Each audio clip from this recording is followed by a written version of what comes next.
What's happening, y'all? My name is Paulina, your ashy-looking co-host of the Afro-Anime Initiative, and today I'm going to be reviewing a lovely book, about 400 some odd pages long. Have to put that out there for some of you guys who are like, oh my god, I can't sit for long and read. It's called Dread Nation, okay? And it's by Justina Ireland, and despite the length, it doesn't feel very long. Like, admittedly, I got this book like towards the end of July, but classes got in the way, so it had to wait. And it took me a little bit to get into it, but I managed to start like during like a shift at work, and it was pretty quiet, so believe it or not, within the 8 hours I was working, watching over a patient, I got about a good 200 pages, 250 pages in. Like, that's how quick of a read it is. It's easy to follow. It's not for everybody. The writing style, for me, fits the narrative. The plot is pretty tight, and the characters, most of them are tolerable. Look, I'm really stingy about relating to characters. The leading character, Jane McKeene, she starts. Well, the story starts with her birth. I'm trying not to give too much to. I know it's like 400 pages. There's a lot in it. But the story starts off with her birth, and it's her mom is a white woman, is the wife of a major who went off into the Civil War, and apparently she had an illicit affair with a Negro, with the slave, and Jane was born. That's number one. That's how it starts off. And so, like, the story itself pretty much takes place around Civil War time. But there was also like this outbreak of the undead called Shamblers, and it's pretty much zombies, soldiers, soldiers turning against and attacking their own, and it quickly spread not only through the South, but I believe the North as well. And how it's set up is that they send a lot of these Negro kids, little boys and girls, to these reforming schools, and they teach them how to fight these ghouls.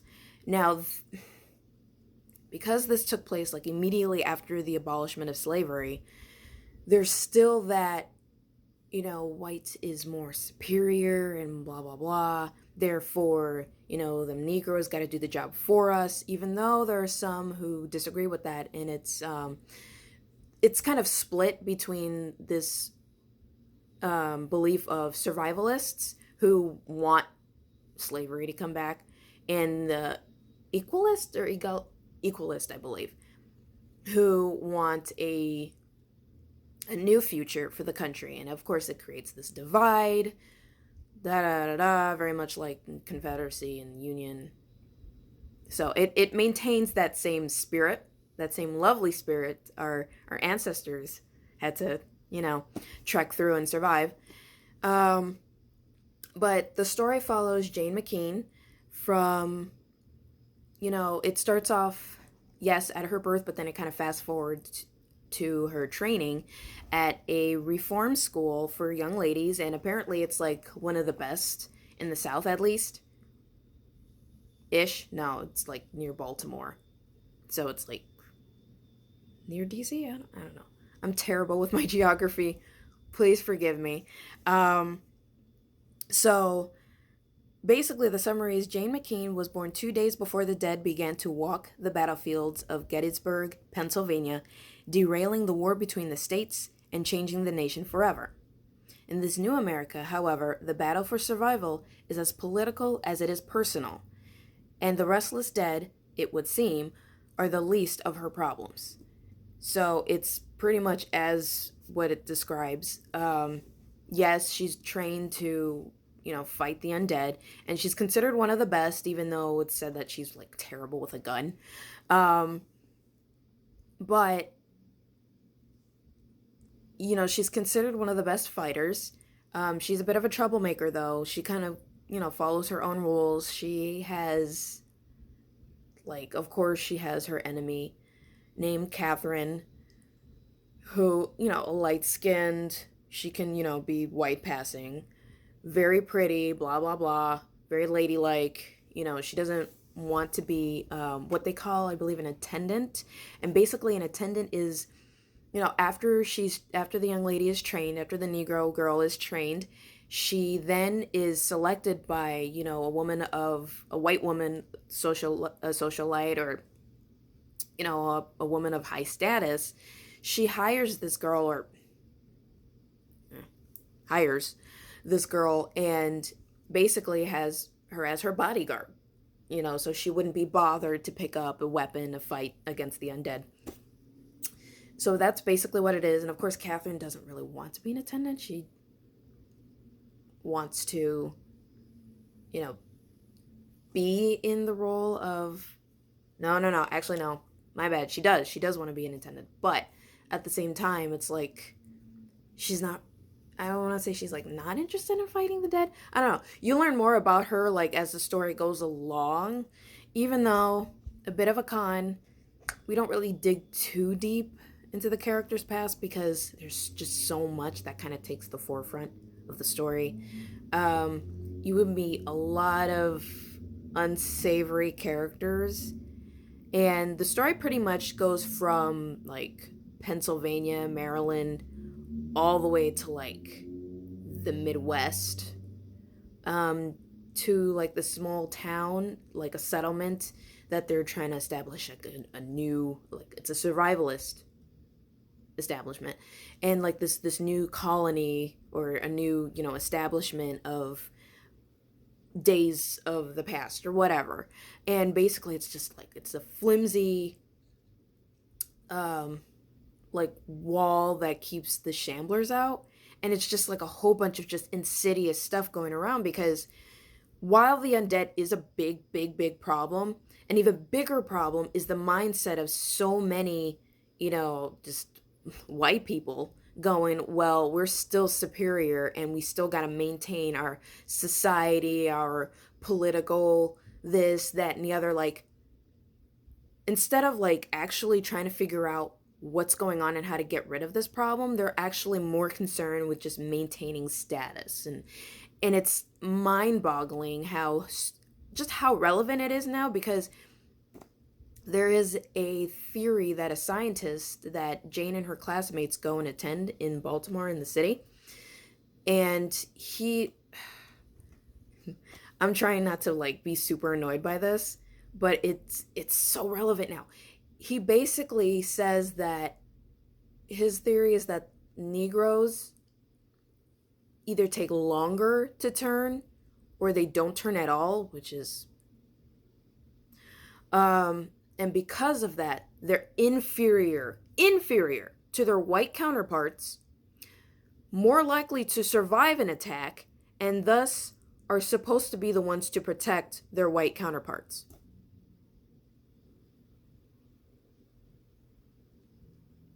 If you don't understand what I'm saying, please pick up this book. Okay? It's not too far, it's not too deep in where you'll hit that. And of course, Jane is like, what does that mean? What? That was my reaction too. So was Catherine and a couple other, Negro classmates who attended the lecture, and it's like, what is this logic?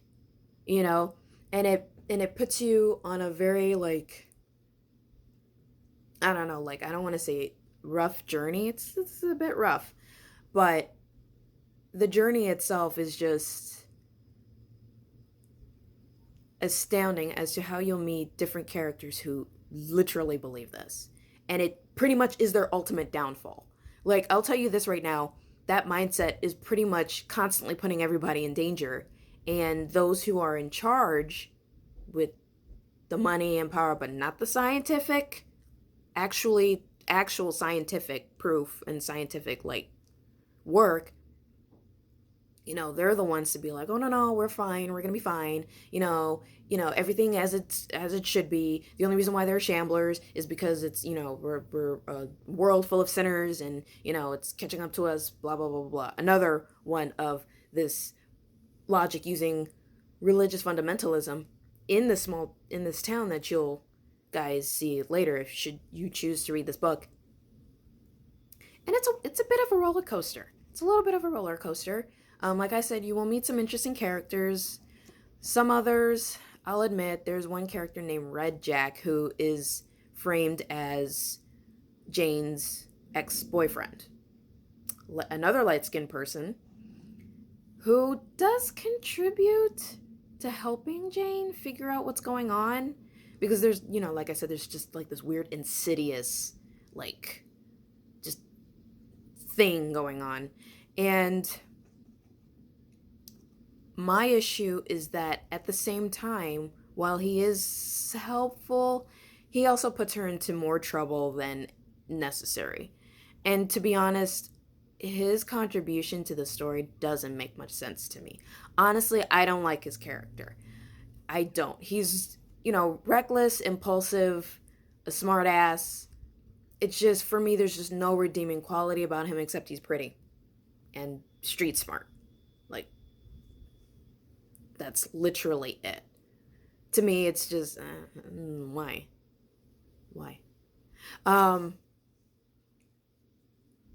So I don't see any appeal. Some other characters, like I said, there's a lot that took place that kind of take priority over characterization, or at least developing characters properly. Because I feel like that there's a lot more that you can learn about Catherine and Jane and some of the other characters that you meet. Even though some do serve their purpose in the short time that they're seen.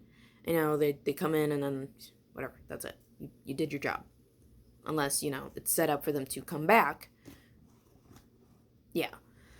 But overall, this is a good book. Like I said, it's a long book. It's thick, but it doesn't feel long. It's a lot. Dig into it when you can. The really interesting thing that surrounds this book that I've noticed is that I went on ahead to look at, what everybody else thought about it on Goodreads. And I've noticed that, while everybody has their issues with the writing, the pacing, if there is a plot or not, there's been a lot of complaints about colorism. Now, mind you, ladies and gents and everybody in between and beyond, remember what time period this took place. There were constant like, oh, there's so much colorism, the way she, describes the light-skinned people versus how she describes the dark-skinned people. And it's like, yeah, I get that. But remember, this is a first-person narrative. This is a first-person narrative. It's told by, through Jane's perspective. So, of course, she's dark-skinned, or at least, not considered light-skinned or light enough to be passing. This literally takes place right after the Civil War, the abolishment of slavery. There will be colorism, period. Like, I don't know. It seems to me that I can go on about this. This is a discussion for another day. But it's that, please remember, keep in mind when you pick up a book like this, this is historical fiction. Remember that certain things that will piss you off, certain, issues involving race, sexuality, what have you, remember the time period the story takes place. Keep that in mind. Remember, this doesn't take place in 2019. This takes place in like late 1800s. So just always keep that in mind when you read a story of a certain time period. Of course, there's going to be certain mindsets, certain thoughts, certain, you know. Also the concept of unreliable narrator. Think. Please think. I can't recommend this enough. Like, before you pick up any book, just remember that. But before I go, also another, thing that kind of made me go, is the reveals, like certain like plot twists. Now, the relevant plot twists that reveal themselves kind of reveal themselves in a orderly, timely manner, which is great. But there are others that are like, is that necessary? Do we really need this right now? Will it contribute to the story later? It's like some reveals that I feel like can be casual, but unless it does contribute to the plot, it's like, But maybe they'll serve their purpose later. I don't know. But I want to thank you guys for joining in. Sorry, it's like 20 minutes long. No, it's like 16 minutes long. Not bad. I can go on and on about this book or any book that I review. Just keep in mind, some reviews may be shorter than others, but this is a really good book, and I didn't even get into the meat of it. But there's a lot to be, learned, to be discovered in this book. I'm assuming that's Jane. Either way, she's pretty badass. I like her a lot. And just remember, also, they're teenagers. They will be thinking about boys or just stuff that teenagers worry about. Please keep that in mind. That's another complaint people had, and I'm just like, y'all, just don't pick up a book if you can't. I'm sorry, just don't.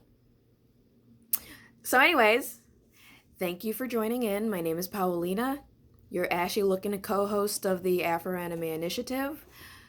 Please take care. Don't forget to join the initiative. Share this with all your friends, family, whoever might be interested in literature and Afrofuturism stuff. And tell me what you think. And if you did read this book, yell at me about it. And take care. Bye.